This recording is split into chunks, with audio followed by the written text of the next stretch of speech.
శతానందుల వారు విశ్వామిత్ర మహర్షిని ప్రశ్నిస్తున్నారు. ఓ బ్రహ్మర్షి, నా తల్లిని రాముడు చూసినాడా? ఆమెను అనుగ్రహించినాడా?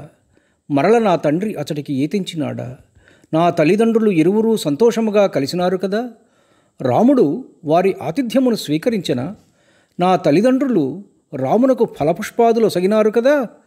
ఇలా ఒకదాని వెంట మరొక ప్రశ్న సంధిస్తూ వెడుతున్న శతానందుల వారికి విశ్వామిత్ర మహర్షి చిరునవ్వుతో ఒకే ఒక సమాధానం చెప్పారు.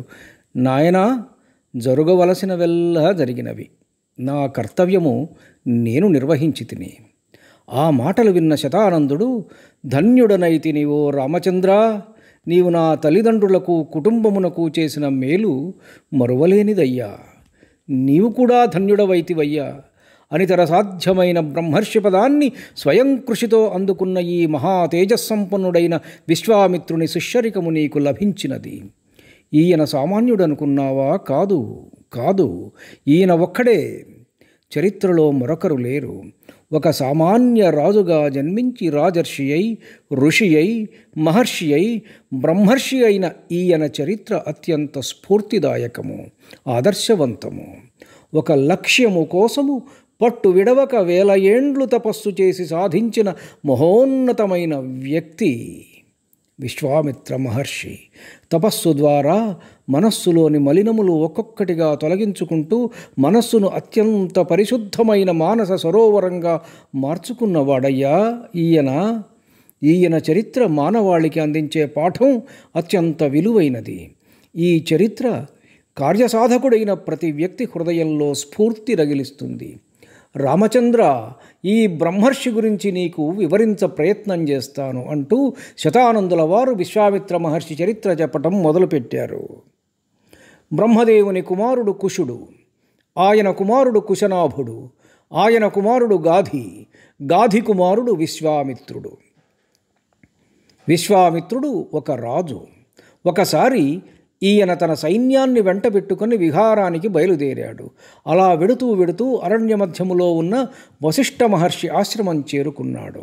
ఒకరినొకరు కుశల ప్రశ్నలు వేసుకున్న తరువాత వశిష్ఠ మహర్షి కౌశికునితో, నీకు నీ సైన్యానికి ఆతిథ్యం ఇస్తాను, స్వీకరించు అని అన్నాడు. అప్పుడు విశ్వామిత్రుడు, మీరిచ్చిన కందమూల ఫలములు నాకు తృప్తి కలిగించినవి. ఇక వేరే ఆతిథ్యమెందులకు మహర్షి? వలదు నాకు అని వినయంగా బదులు పలికాడు. ఒక అక్షోహిణీ సైన్యానికి విందు ఇవ్వటం మాటలు కాదు. ఆశ్రమాలలో ఉండే మునుల వద్ద అంత పెద్ద వ్యవస్థ ఉండదు. కాబట్టి మహర్షిని ఇబ్బంది పెట్టడం ఎందుకని వద్దు అన్నాడు విశ్వామిత్రుడు. వశిష్ఠ మహర్షి పట్టిన పట్టు వదలక విందు స్వీకరించాల్సిందే అని అన్నాడు. అప్పుడిక తప్పనిసరి పరిస్థితుల్లో సరేనన్నాడు విశ్వామిత్రుడు. క్షణాలలో అంత సైన్యానికి కూడా పంచభక్ష్య పరమాన్నాలతో షడ్రసోపేతమైన విందు ఏర్పాటు చేశాడు మహర్షి వశిష్ఠుడు. అంతకు ముందున్నడు అంత అద్భుతమైన వంటకాలను రాజు కానీ ఆయన పరివారం కానీ రుచి చూసి ఉండలేదు. ఆశ్చర్యం కలిగింది విశ్వామిత్రునకు. ఇది ఎలా సాధ్యం? ముక్కు మూసుకుని మూలన కూర్చున్న మునులకు ఇంత వ్యవస్థ ఎలా సమకూరింది? ఉండబట్టలేక ఆ విషయాన్ని వశిష్ఠ మహర్షి వద్ద ప్రస్తావించాడు. అందుకు జవాబుగా ఆయన తన ఆశ్రమంలోని ఒక ఆవును చూపించాడు. ఈ ఆవా ఎంత అమాయకంగా ఉన్నా! ఈ ప్రాణి చాలా అమాయకంగా ఉన్నదే, ఇది నమ్మబుద్ధి కావటం లేదు. అప్పుడు వశిష్ఠ మహర్షి చెప్పారు, దీని పేరు శబల. ఇది దివ్యధేనువు. దీనికున్న శక్తులు అపారం. శబలను చూసి ముచ్చటపడ్డాడు విశ్వామిత్రుడు. మహర్షి, ఈ ఒక్క ఆవును నాకిచ్చేసేయి, నీకు 1,00,000 గోవులను ఇస్తాను అని అన్నాడు విశ్వామిత్రుడు. అందుకు ఒప్పుకోలేదు వశిష్ఠ మహర్షి. 1,00,000 గోవులతో పాటు నీవు కోరినంత ధనమిస్తానని చెప్పాడు కౌశికుడు. అందుకు ఒప్పుకోక, రాజా, నా ఆశ్రమ వ్యవస్థ మొత్తానికి ఇది ఒక్కటే ఆధారం. దీనిని నేను ఎలా వదులుకోను? దయచేసి ఆ ఆలోచన విరమించుకో అని బదులు పలికారు వశిష్ఠ మహర్షి. వాయుభక్షణ చేస్తూ దొరికిన కందమూల ఫలాలు భక్షించే మీ వద్ద ఇంత అమూల్యమైన వస్తువులెందుకు? రాజ్యంలో శ్రేష్టమైనవన్నీ రాజు వద్దనే కదా ఉండాలి. అయినా నిన్నడిగేది ఏమిటి? నా రాజ్యంలో ఉన్నవన్నీ నావే అని బలవంతంగా ఆ ఆవుని ఈడ్చుకుపోసాగాడు విశ్వామిత్రుడు.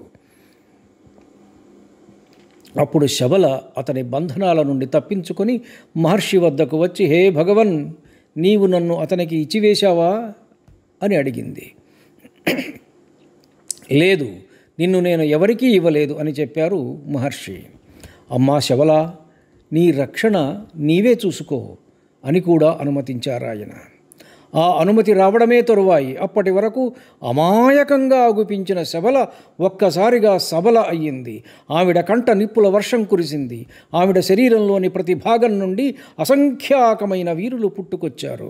ఆవిడ హుంకారం నుండి పహ్లవులు, కాంభోజులు, పొదుగు నుండి శస్త్రపాణులైన బర్బరులు, శకృత్ ప్రదేశం నుండి శకులు అంటే పృష్ఠభాగం, యవనులు పుట్టలో నుండి బయటకు వచ్చే చీమల బారుల్లాగా జన్మించి క్షణాలలో విశ్వామిత్రుడి సైన్యాన్ని నాశనం చేశారు.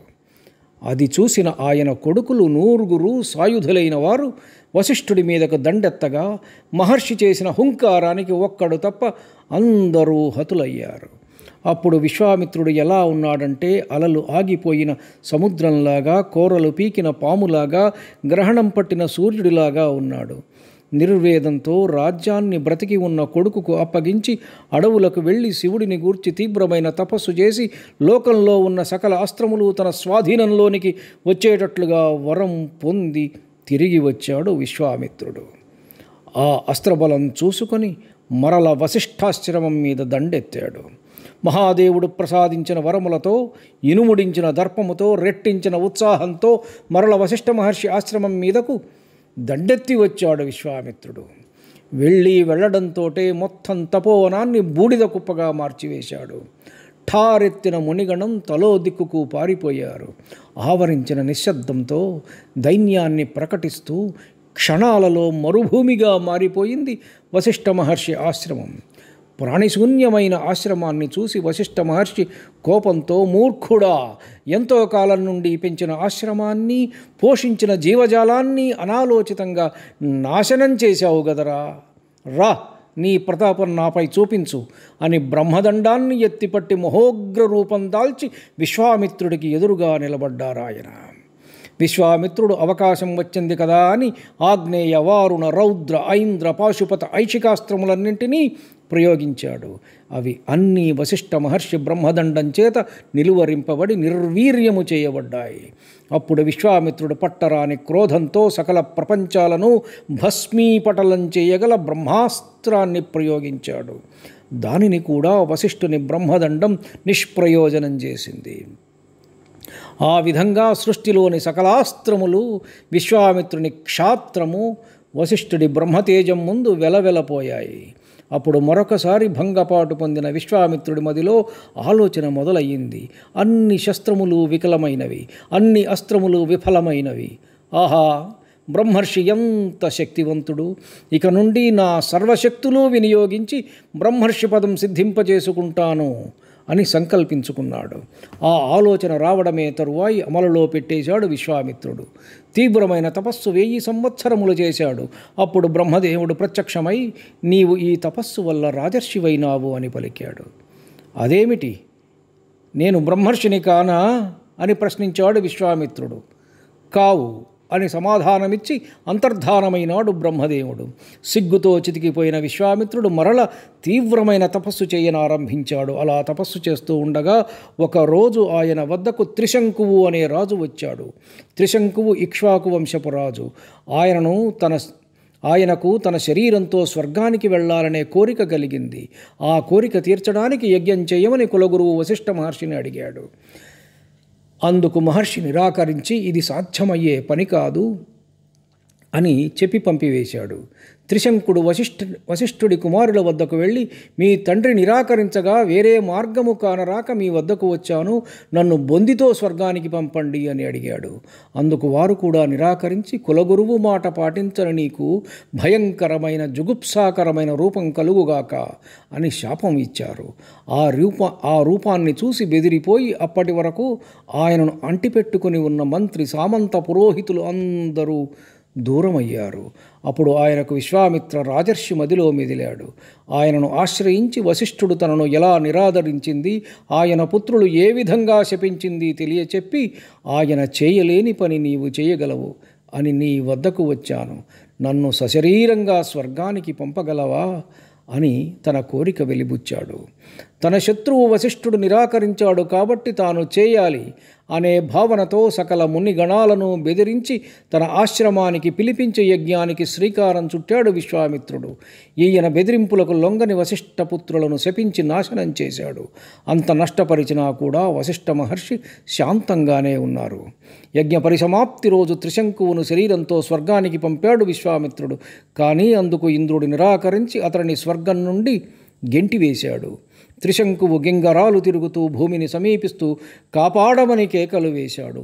తన దండం ఎత్తిపట్టి అతనిని ఆకాశంలో ఉన్న చోటునే నిలిపిన విశ్వామిత్రుడు తీవ్రమైన కోపంతో భూమికి దక్షిణ దిక్కుగా ఇంకొక స్వర్గాన్ని, ఇంకొక ఇంద్రుడిని, గ్రహతారకలను సృష్టించబూని మొదట కొన్ని గ్రహతారకలను సృష్టించాడు. ఈయన తలపెట్టిన కార్యం చూసిన దేవతలు పరుగు పరుగున వచ్చి మహర్షిని శాంతపరచి త్రిశంకువు చిరకాలము అలాగే తలక్రిందులుగా రోదసిలో ధ్రువముగా ఉండేటట్లు అనుగ్రహించి వెళ్ళిపోయారు.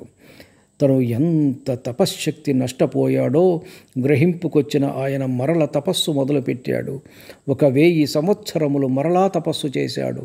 అప్పుడు బ్రహ్మదేవుడు ప్రత్యక్షమై నీవు ఋషివైనావు అన్నాడు. తర్వాత మరల ఏవో భావావేశాలకు లోనై తన తపస్సును పాడు చేసుకున్నాడు విశ్వామిత్రుడు. మరల కథ మొదటికొచ్చింది. పట్టు వీడక తిరిగి తపస్సు చేశాడు. ఈసారి బ్రహ్మగారు నీవు మహర్షివైనావు అని అన్నాడు. తను చేరుకోవలసిన గమ్యం చాలా దూరమున్నది అని గ్రహించిన ఆయన మరల తపస్సుకు కూర్చున్నాడు. ఈయన తపస్సు వలన తన పదవికి ఎక్కడ మూడుతుందో అని భయపడిన ఇంద్రుడు తపస్సు చెడగొట్టమని మేనకను పంపించాడు. మేనక అందానికి వశుడయ్యాడు. విశ్వామిత్రుడు 10,000 సంవత్సరాలు సర్వం మరచి ఆవిడే లోకంగా బ్రతికాడు. తను దారి తప్పిన విషయం ఒకరోజు అన్ని సంవత్సరాల తర్వాత హఠాత్తుగా గుర్తుకు వచ్చింది ఆయనకు. మేనకను పంపివేసి మరల తపస్సు మొదలుపెట్టాడు. మనస్సు అనే పుట్టలో చుట్టలు చుట్టుకొని పడుకున్న కామము అనే సర్పానికున్న కోరలు పీకి ప్రశాంత చిత్తుడై మరల తపస్సు మొదలుపెట్టాడు మహర్షి. ఈయన తపస్సు మహోగ్రంగా 10,000 ఏళ్ళు సాగింది. ఈసారి రంభను పంపాడు దేవేంద్రుడు తపస్సు భగ్నం చేయడానికి. రంభ సౌందర్యానికి ఏమాత్రమూ చలించక ఆవిడను కోపంతో శపించాడు. వెంటనే తన తప్పు తెలుసుకున్నాడు. అయ్యో, క్రోధాన్ని జయించలేకపోతేని కదా అని మరల తపస్సుకు పూనుకున్నాడు మహర్షి. ఇంకొక 10,000 ఏండ్లు నిరాటంకంగా సాగింది తపస్సు. కాస్త విరామమిచ్చి భోజనం చేయాలని సంకల్పించుకొని భోజనం సిద్ధం చేసుకున్నాడు ఆయన. అన్ని వేల ఏండ్ల తరువాత నకనకలాడే కడుపు పట్టెడన్నం కోరుతున్నది. దేవేంద్రుడు మరల బ్రాహ్మడి వేషంలో వచ్చి యాచించాడు. మహర్షి మారు మాట్లాడక తనకై సిద్ధం చేసుకున్న ఆహారాన్ని ఆయనకు సంతోషంగా సమర్పించి మరల తపస్సుకు కూర్చున్నాడు. ఈసారి తపస్సు చేసినప్పుడు ఆయన శరీరం నుండి జ్వాల లెగసిపడి ముల్లోకాలను దహింపవేశాయి. అప్పుడు బ్రహ్మదేవుడు ప్రత్యక్షమై నీవు బ్రహ్మర్షివైనావు అని పలికాడు. ఆ మాటలు ఆయనకు తృప్తినివ్వలేదు. వశిష్ఠుడే వచ్చి ఆ విషయం చెప్పాలన్నాడు. అంతలో వశిష్ఠ మహర్షి అక్కడ ప్రత్యక్షమై ఆయనను బ్రహ్మర్షి అని సంబోధించారు. విశ్వామిత్రుడు బ్రహ్మర్షి అయినాడు. ఆ రోజంతా వారికి విశ్వామిత్ర మహర్షి కథలే. అబ్బా, ఎంత ఉత్తేజకరంగా ఉన్నాయవి! ఎందుకుండవు? ఒక సాధారణ రాజు, ఒక మనిషి హిమాలయాల కన్నా ఎత్తు ఎదిగి మహామనీషిగా మారిన కథలు ఎవరికి స్ఫూర్తినివ్వవు? ఆ కథలలో మునిగి తేలారు అన్నదమ్ములిద్దరూ. శతానందుల వారు తీయగా చెబుతూ ఉంటే ధన్యుణ్ణి. నమస్కారం, మీ ఊటుకూరు జానకి రామారావు.